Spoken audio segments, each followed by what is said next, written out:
The world is changing extremely fast right now, in ways that can feel both exciting and overwhelming. So, how do we find balance in all of this? I'm Stephanie van Bismarck, activist, author, and digital educator. Welcome to my podcast, where each week I sit down with some of the world's best thinkers, trailblazers, and extraordinary people to find ways to help us all thrive and answer the big question, how do we manage?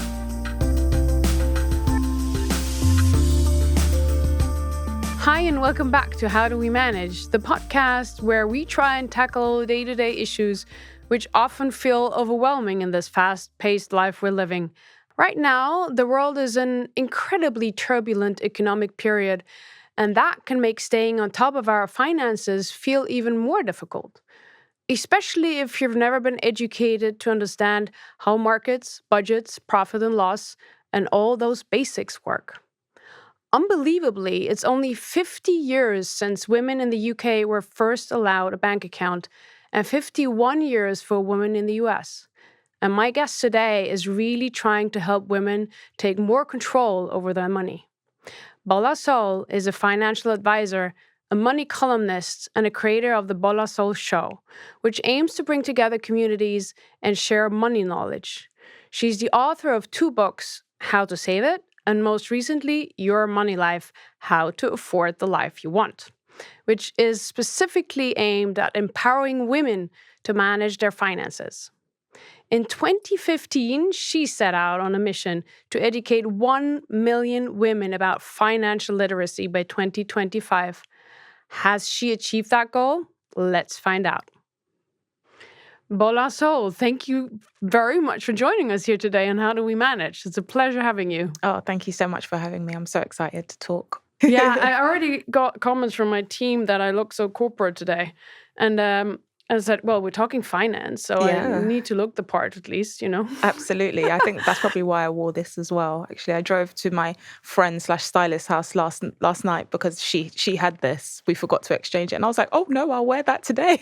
I love it. So it's we're talking finance. It's actually a very serious topic, but I'm really, really intrigued to hear all your lessons and especially how, as women, we can learn more about it. But tell me a little bit about you. When did you first sort of get into understanding how important it is for you to get control and be in charge of it? So from a young age, I was really good at maths, and my oldest brother was an accountant, and I knew that that had something to do with money.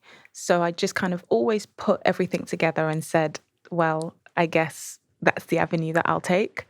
And one of the things I realized is, especially for women, I would see all the things that maybe women had to go through in terms of having to work, if they wanted children, having children, having a spouse, and everything that comes with it.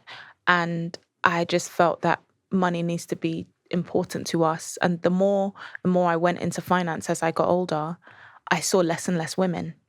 And that was a concern for me because all it meant was if women aren't in the room, where are they having the conversations? So it was very instrumental to me that I helped women come into the room and ask questions, irrespective of whether or not they worked in finance or knew anything about finance at all. Yeah. I mean, it's not long ago that women weren't even allowed to open an own bank account with either their husband's or, if they were single, their father's permission, even if they were, earned more than anyone else in the room.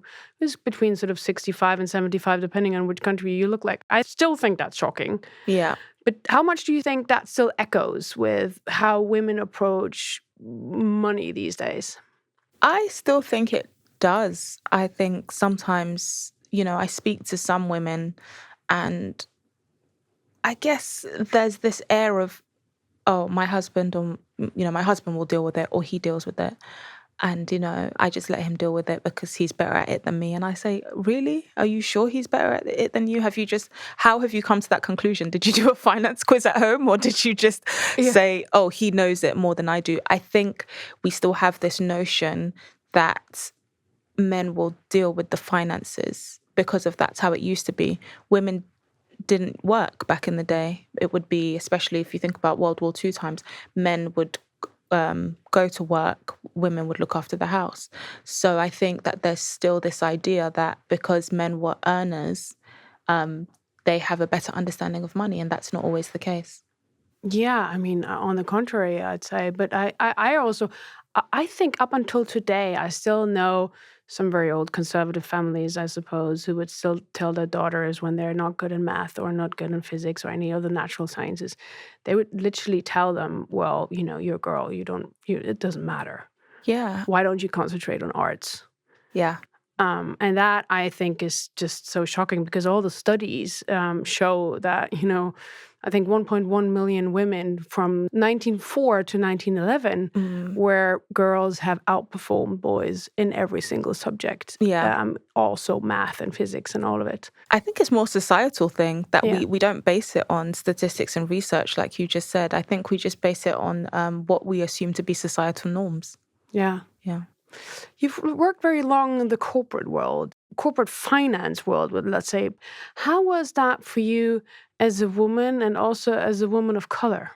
Oh, I never stood for misogyny in the workplace, and I did and have experienced it in some places, not every workplace. And I'm glad that I've been vocal about it. I guess as a woman of color, I've more faced microaggressions at times. And where I've just reported it. I haven't felt like, oh no, I shouldn't say anything.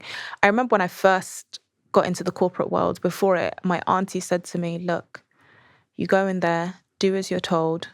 It's like basically say yes, take on work, don't answer back, don't say anything. It was very much what I would perceive to be old school advice, which was whatever they throw at you, take it. Take it.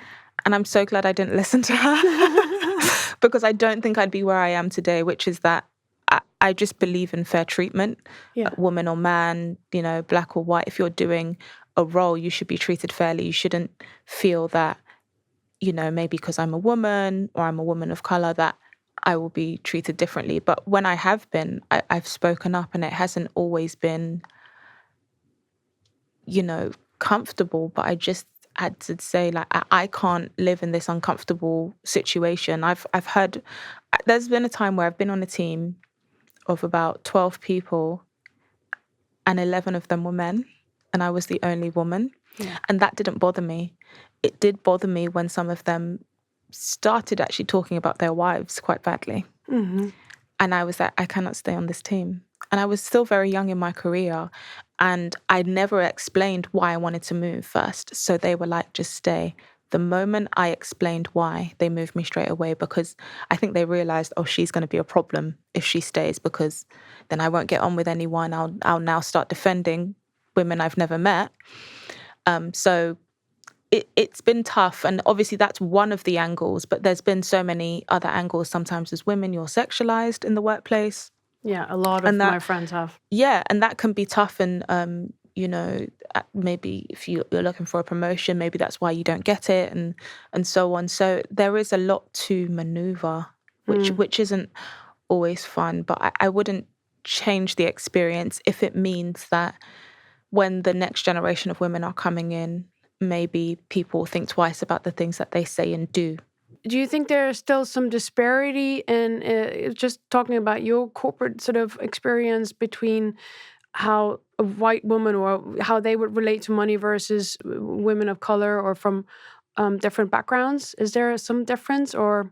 Yeah, I think it depends on their upbringing. So I think naturally, if you have generations of family who have been based here or Scotland or within the UK, some white women may have a better freedom to do things. I'm one generation away. My parents lived in Nigeria, moved here, and so on. So I'm kind of one generation removed. My children may do better. I don't have children, but in the hopes, speaking in the future, they may do better if I stay in this country because of I've been here. I understand the system a bit better than my parents did. So I would definitely say yes, and that's not always looked at. So I'm even glad that you've asked me that question because sometimes I go on panels or podcasts, but more panels, and people don't think to ask me that. Really? Yeah, people don't think to ask, there's a difference, and there's times where I'm, how do I say, negotiating for my worth, and people aren't thinking about the disparities that I face because I'm a woman of color versus maybe like a white woman. And that goes for the corporate world. Sometimes I look at leadership. It's hard enough in corporate leadership to get a woman in, let alone a woman of color. And then you have to hope that the woman of color isn't some form of scapegoat, because that can happen when the company is on the brink of collapsing. That's when they may give the opportunity to not even just a woman of color, but a person of color to say, here, maybe let's see what you can fix. And sometimes it's really not fair. Wow. Yeah. There's still a lot to be done. Yes, absolutely. Yeah. Do you think there's some cultural differences also? For example, if you look at yourself and your family and your upbringing, the way how it was talked about money, if it was at all, versus some others you've got to know in your life?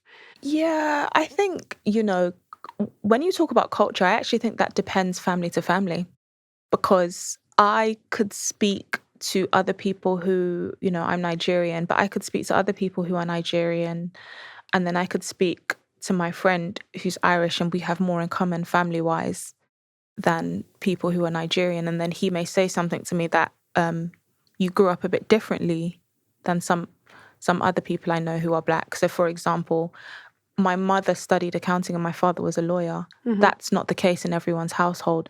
So the way in which we discussed things and spoke about money was very, should I say, more open and honest about how we can support each other and so on and so on. So I think that I think culture is based on family. I don't know. Did you ever speak about money in your family? Up until today, I don't always feel comfortable talking about money. Yeah. I know it's necessary. And I know we have to fight for it. We need it for survival. If you go to different difficult negotiations or different phases in your life, it's very often about money. And still, I have it somehow in me that it is not. It's not something as if I would talk about, I don't know, my interest in math, for example, with you. It does something weird with me. I've so gotten better. I'm much older now, so you learn with time. Of course, But I wish that it would have been a much more normal and open conversation.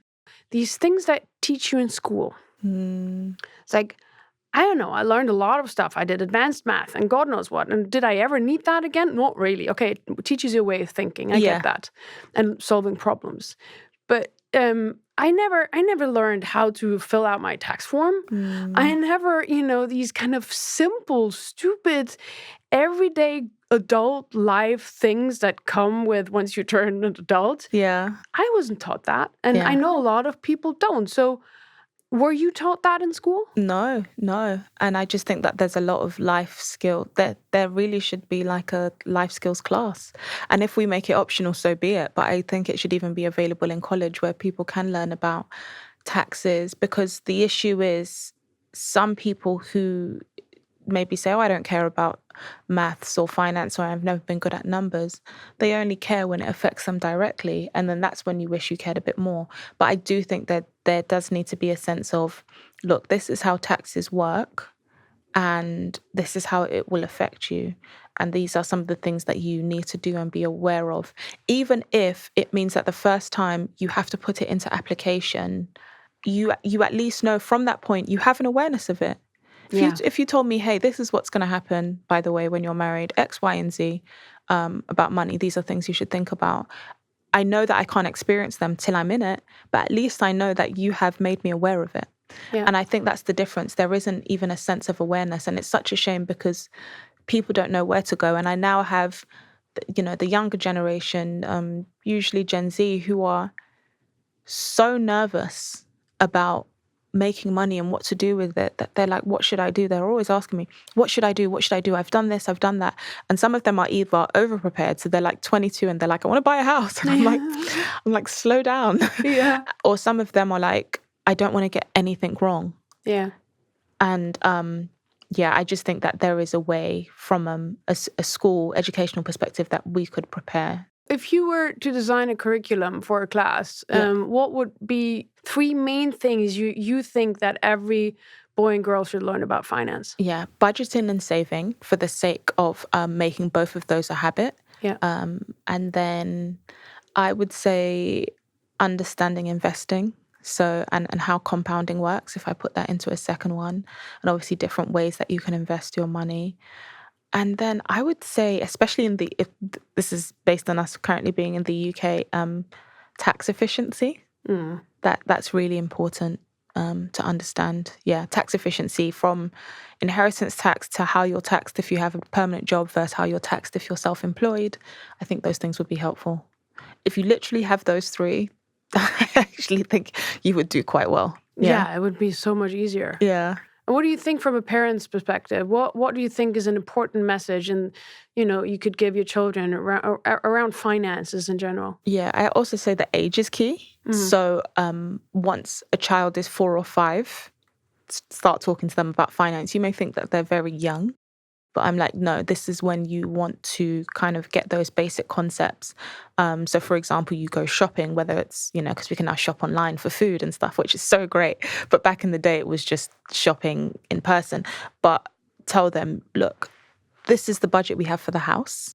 And this is it. So that they understand that, and start talking about the basics of, this is roughly how much we use for work. Just so that they have an understanding of those numbers and how money works.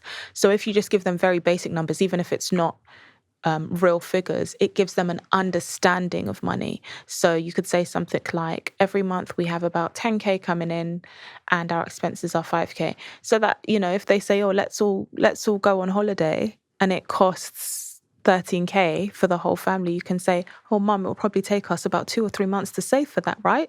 Because of that. And, you could say, well, it might take us a bit longer based on what I've told you, but they start to understand this is how money works. Because a lot of time kids are told money doesn't grow on trees. Yes, absolutely. and that's not enough. And so they grow up, many of them grow up thinking, okay, so where does it grow and how does it work?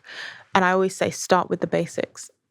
I also love, I don't know if you've ever seen it, I love this explanation to young kids to explain what taxes are. Yeah. And then you make this, I don't know, you can do it with a chocolate bar or an ice cream. Yeah. You give it to your child, and then who asks what is a tax? And then you go and bite off 40% of that ice cream. Yeah. And then he's going to say, this is what taxes are. I actually love that idea, because then they it's just only think, nearly half left of that ice cream. Literally. You're getting some stuff, I got the ice cream. Someone else got part of that ice cream for whatever reason, might enjoy it. Yeah. But I sort of love that these little simple examples sometimes. Yeah. Sometimes I think kids do need that. When did you realize the connection between money and female empowerment?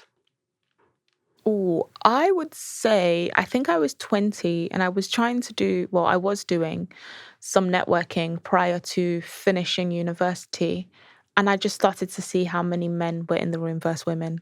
So let's say there's 100 people in the room, maybe about 8 were women. And I was like, oh dear, where have all the women gone? And what's interesting is I studied maths and finance at uni. So to be fair, there was still a small group of us women in the class. But I was like, isn't it going to be like this? Am I not going to be around my friends? But people were studying different things. Yeah. Psychology, even some of my friends who studied maths and finance were like not doing the corporate thing. They went to be teachers. So I started to realize as well, and I speak about this in Your Money Life, when I was talking to my friend about money, and I first started talking about bonds when I was quite young, because that's one of the first concepts I understood, she looked very perplexed at what I said, and we just didn't address it, because I just thought, okay, maybe she doesn't know and I don't want to make her feel silly. But it made me realize that the things that I'm learning about money isn't worldwide information. Mm-hmm. So I really want to make it a point to teach women, because when I have men and women in a room and maybe I've done a class of some sort, I find it's men who ask me questions, and then I can sometimes see that women want to ask a question, but then they don't feel as important, so then they go away, they shy away, and then that question stays in their head, or they reach out to me later. And I just thought, if I can create spaces and avenues where at any point you feel you can ask me something, that would be great. Yeah, sometimes perhaps is how they were educated, is like girls can't do numbers, or, these kind of old messages that sit with you, and then you don't dare, you think, I'm not going to ask that question because I think it's going to be stupid. Yeah, and as well, I guess the this idea of always being polite. So men are taught just raise your hand, do this and do that, and I do find that. Whereas women are like, okay, I'll wait till the next person goes. I'll wait till the next person goes, and I'm like, 6 people have gone. So luckily, what's great is sometimes I'll say, oh, I see that lady over there. She's got her hand up. Could we go to her? Because there's even been times where I've had female-led finance workshops and men still join, and then they come to talk to me at the end, and I'm like, go away. I'm like, go away, please. I want to talk to the ladies. We have your book here, Your Money Life. For example, you talk about needs versus wants. Yes. Tell me a little bit about that. I think we have to understand the difference, especially when we have, should I say, times in the economy where things are harder and then things are easier. Needs versus wants. I think people need to understand what is it that you need every month and then what is it that you want. A good example is you need to have a roof over your head, right? You need to have running water. Hopefully you have warm water as well.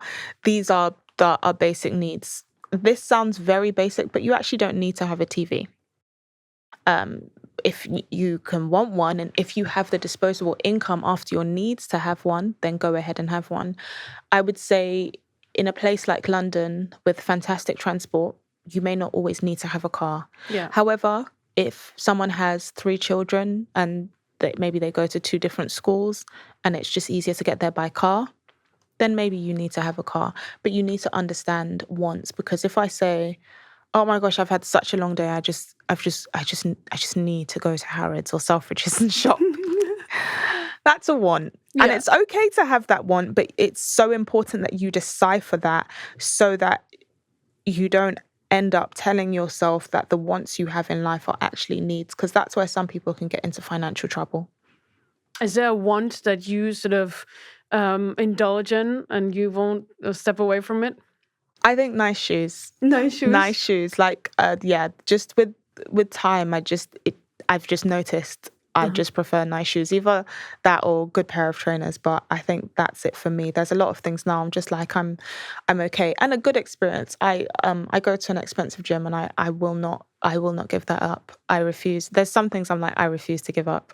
And I know that those are now my things. Yeah, sure. What about you?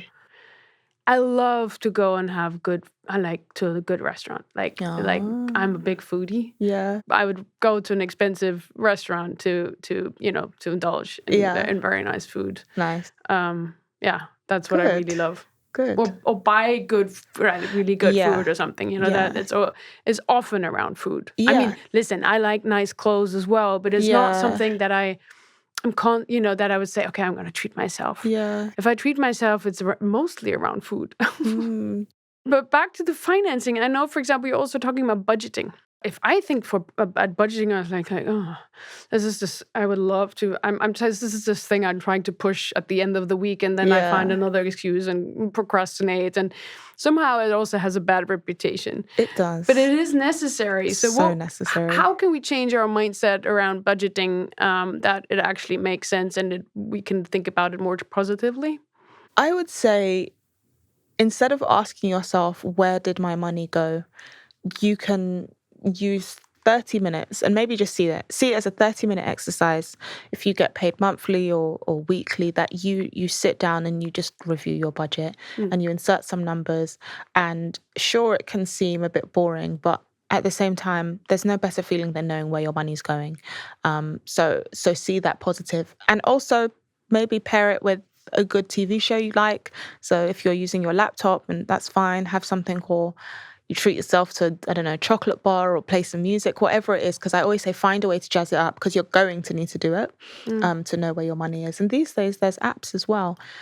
So there's the Emma app that I think is fantastic, where you can look at your budget digitally and set limits to see have you gone over and so on, and categorize accordingly. But yeah, it's just one of those things that has to be done. Tax forms aren't fun. No. But if someone told you, look, fill out this 2-page form and you will get a refund, everyone finds a way to do it, right? Yeah, that's right. So I think the same has to go for budgeting. Like, if you want to make sure you know where your money's going, go ahead and sit down and do that budget. And it helps, because there's times where, prices of things go up, and then I'm able to query it more because I've been paying attention to my budget. And I'm like, oh, my internet bill used to be £29, it's £32 now. And then sometimes I get discounts just because I was paying attention, and I call them up and just say, can you explain that to me, and so on. So I guess also someone who's going to read your book gets a little more intro into that. By the way, I love the recommendation of a good app, because I've tried a few, and sometimes you just get frustrated with it. Yeah.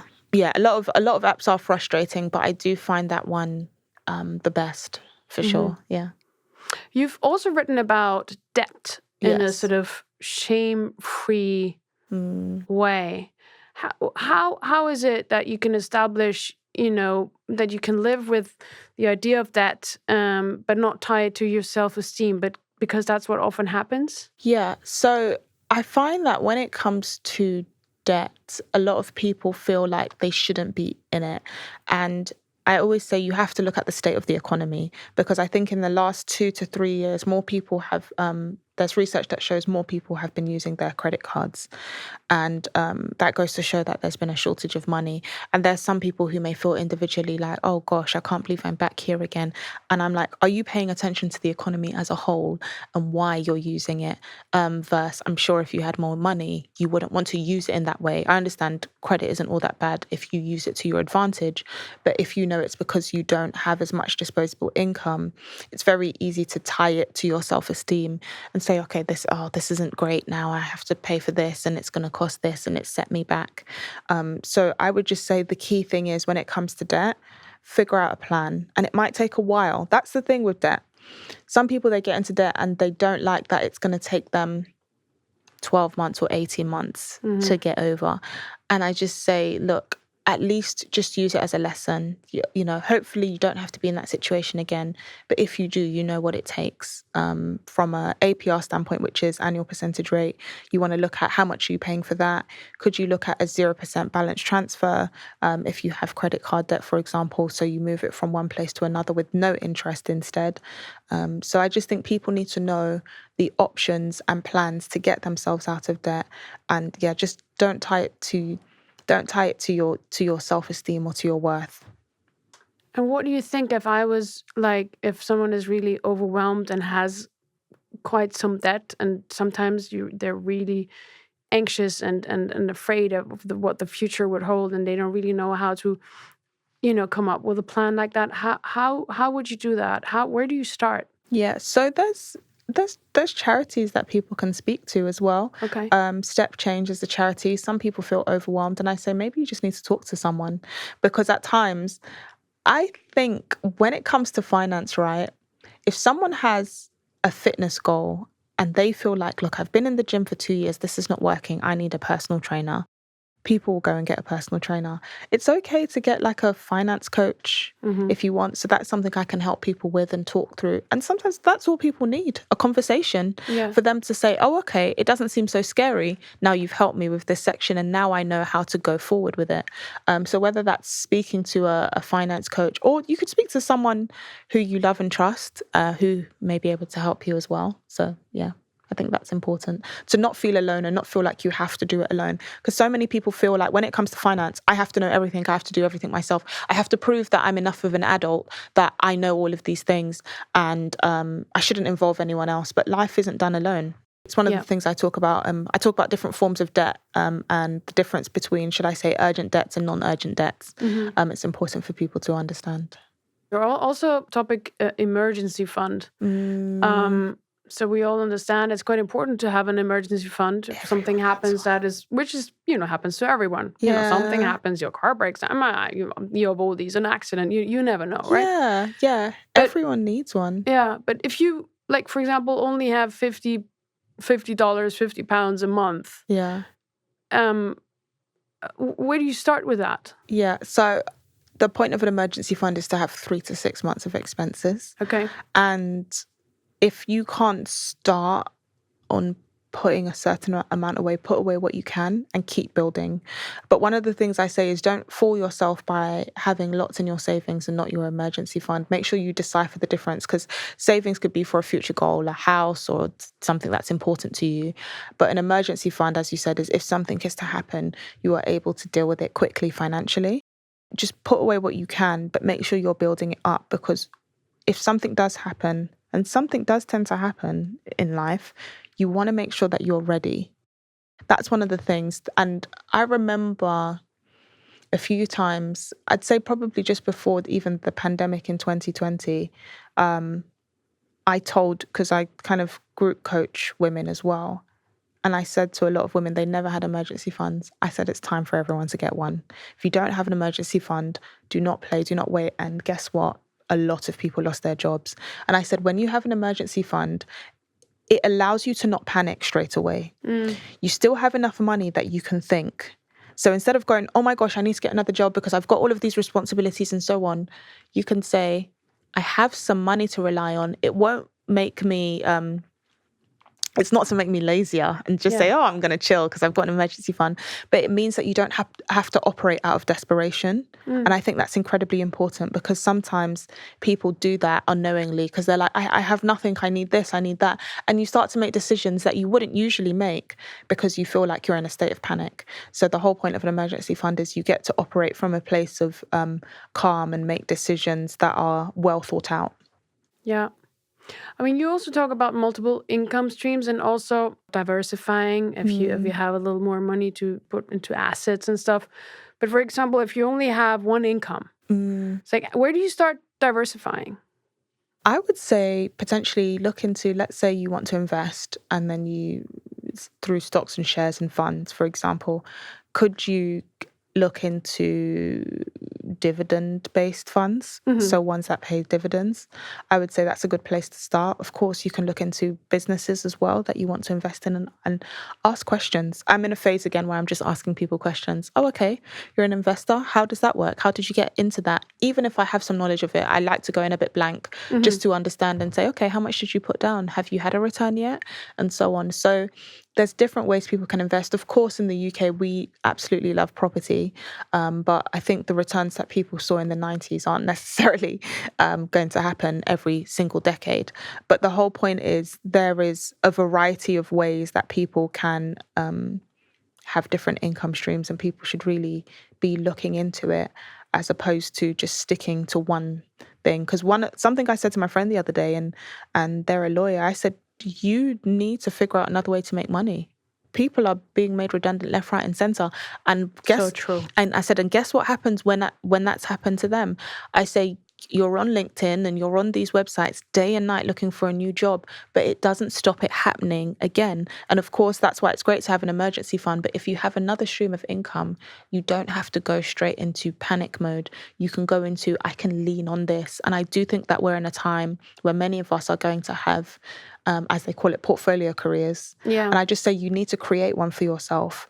Don't wait till, I don't know, you've maybe faced too many redundancies or issues that you say, I need other streams of income. Yeah, especially if you look at so many jobs that are going to be replaced by AI. Yeah. And that is not always necessarily a bad thing, because there are also new jobs that are going to be created as all these times in history. But, there are many that are not going to be used as much anymore. So I guess it's a very important message to start looking, to be open, often it starts with flexibility in your mind. Yeah. Right? To start, okay, I have to look into different areas and to be open to learning something new, and don't be afraid to ask the questions. Yeah, that's another thing. People have to be, as you said, that's a fantastic point. People have to be open to learn. As you said, with AI coming, we have to ensure that we are just continuing to learn and staying open, as opposed to saying, oh, I don't like that way of things. So sure, look, if you're like 85 plus or 80 plus, you can just say, look, I don't want to learn. But I said, if you're not, you've got to learn.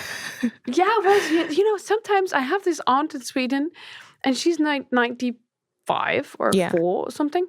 And she is on every social media platform. And whenever I post something, she's one of the first to comment. She writes me emails. She's on top of everything. I mean, she's more on top than my mom, for sure, for example. I mean, she's impressive. And that's always what I think is a role model for me. And it's like, don't stop learning. I actually asked her that. It's like, how do you, it's like, no, I was always interested, she said. I was always interested what's coming new. And I always wanted to learn. And yes, I don't learn as fast anymore as I used to. But she sounds so sweet. Yes, she's absolutely adorable. And she's on it. And, it is such a joy. And that's why I actually think back to your point, yes, I do understand if you're 85 and you said, I'm done. But then again, life is not over. Yeah. Right? And there's always stuff to learn. Yeah, exactly. So we have to always stay open at every age and stage of life. So you do classes for women. So what would you say in sort of experiences of the entirety of classes, what is the stuff that most women come to you with? What are the three most asked questions or fears? Pay.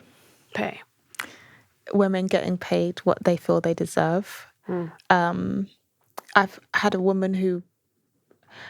many women who have been so grateful to be there, as in their job. They don't see what skills they bring to the table. And because they want the job, they are happy to take a lower salary. Yeah. And I'm like, no, I think you should fight for more. And they say, oh, but I don't want to seem greedy. And I'm like, I don't think men think the same way at all. They're like, yeah, they go in, this is what they charge. And I've actually learned a lot from men, just being very like ballsy, because they just, sometimes I'm like, and then I can work aside someone who's maybe asked for more, and I'm like, we're doing the same thing. The only difference is you have more confidence. So a lot of it is confidence around pay and money and asking for what you feel you deserve. And I always say, make sure that you have, have your lower limit and have integrity about what you're willing to do and what you're not. So if you get a number and you're like, I just can't do that, be willing to walk away. Don't constantly compromise for the sake of money or an opportunity. So that's definitely the first one. I would say the second one, honestly, is navigating money in relationships. Oh yeah, that's a big one. It's such a huge one. Again, because women are working more now than 100 years ago. So then it becomes a mix of, I'm contributing this, but I'm still cleaning the house, I'm still cooking, I'm still the primary caregiver of the children. And a lot of women are frustrated. The third thing has to be debt. That comes up a lot. Many women do want to get into investing, but it's just a bit of a rat race against their finances of, oh my gosh, I want to get into investing. And then I look at their situation, I say, you've got some urgent debts that's probably costing you more than any return that you would get. And then they feel like, yeah, I just want to get to a stable place. I'm just like, yeah, you will. You just have to sort this out first. So many of them, yeah, it's really debt. And sometimes it's debt that I'm like, I understand. And sometimes I'm like, respectfully, I think you have a problem. And sometimes you really have to say that to people. You have a problem. You're overspending on many different things, and this isn't going to work long term for your finances. Yeah, absolutely. I mean, it's also so important because sometimes in relationships, money is a tool of power and control. Correct, yeah. Over women. So sometimes they're already in difficult relationships, might even be abusive. Yeah. And the money thing is being controlled by the partner, for example. So they're there to ask for help and get that knowledge for yourself is so very important. Right? Absolutely. Do you see that a little bit in when women come up to you, or not so much? Oh no, I do, and it's tough because you can't always say, oh, just walk away, or it's not that black and white. No. It could be that they have also moved to another part of the world and they are alone, so family aren't nearby. So then you have to think according to their situation. So every circumstance is unique. But I think, some dilemmas, and I get that they're anonymous, so I don't know who they are. And some people just want to feel seen. They want empathy. Some of them are a bit too nervous to tell the people they love because they will act erratically. Some people have come to me saying that we think our friend is in this situation. We just want to go down there. And I'm like, this is not a good idea, because depending on the situation and if they are being abused in any way, you're not with them. No, of course. At night. So you need to think about how you're going to handle it. So when I do see that, I'm like, there has to be a plan, but also you have to decide if you want to leave, depending on how bad the situation is. Sure. not always an easy. But one way is to start understanding money, and Exactly. could make it slightly easier. Yeah, Right? absolutely. Oh gosh, as women, we do go through it. A lot. Yeah. A lot. Yeah. You've set yourself on a mission in 2015 to educate Yeah. over 1 million girls, women on finance until 2025. What have you done there exactly, and how far have you come? I've hit the milestone. Really? Congratulations. I hit it. Thank you. That's amazing. I hit it at the end of 2024. And at first I was like, oh my gosh, how have I done this? But then I sat down and I calculated everything across YouTube. For a year, I was Grazia's money columnist. Yeah. And then I just thought about all the different mediums I've done and things I've gone on. I looked at my social media following. I looked at all the classes I've done, the panels and everything. And I was just like, whether it's online or offline, I've hit that number. And it was a little bit more than 1 million. But I was so happy to do that over the course of 10 years. And I'm just so glad that mission has been accomplished, because sometimes I forget. Yeah, but you should. It's fantastic. Yeah, thank you. You're an inspiration. Oh, thank you. Yeah, I do forget sometimes, and then someone will come up to me and I remember immediately, because they're like, I bought a house, you helped me buy a house. And I'm like, I have no idea who you are, but I'm so happy for you. And that is literally the joy of my life. As you can see, like, I've started smiling because I'm just like, oh, that's great. Or a woman who's a single mother and she has 3 kids. It's like, look, I've paid off my credit card. And I'm like, yes, because she knows I will know what that means more than anyone else. So other people say, oh, that's great. But I'm like, no, I get why that means so much to you. That's the kind of purpose and happiness that you cannot buy for money. Yes. Right? Agreed. One of those things that actually fills your life when you can see that something, you reach that kind of goal, you could help, I don't know, X many people. Yeah. That's somehow an amazing feeling. Yeah, no, it absolutely is. And one of the things I say, and why so many women say they stick with me, is they know I would do this irrespective of money. Yeah. You know, there was a long time in which I was talking about money before I was being paid to talk about money. And I always said, look, I'd be a millionaire and I could be, the same age as your auntie and just be teaching classes on a blackboard with white chalk. So I just know that this is very much one of life's biggest missions that have been gifted to me, because I really do feel it's a gift. And I'm sure you're continuing, because you also have a show. What's the Bola Sol show? Tell me about that. That's more of a community show. It's a place to talk about things where I don't feel like there is a place for us to talk about things as a people anymore. I find that we have restaurants, there's clubs, and there's many people who, like to party and things like that. But where is the medium where we can have conversations? So recently we spoke about marriage and relationships, which is incredibly important. And so many people shared differences, such as when they have children, and if one was made redundant, then the other was the breadwinner, and then the wife becomes the breadwinner, and then the husband becomes self-employed, and people ask honest questions. Did you change the way you treated him? And then she would say no. So it's to have the tough conversations that's not always being had because there's nowhere else to have them. It's also talking about wealth building and what that looks like, and sometimes wealth building also looks like humility. So at times it's like, just because my mother or my parents annoy me, it doesn't mean that, I need to go and buy a house and just get away. Is there a way that we can build together as a family? It could be a sibling, for example. We could probably buy a house together quickly, but then now you're saying, actually, you really annoy me. So I don't want to do this with you.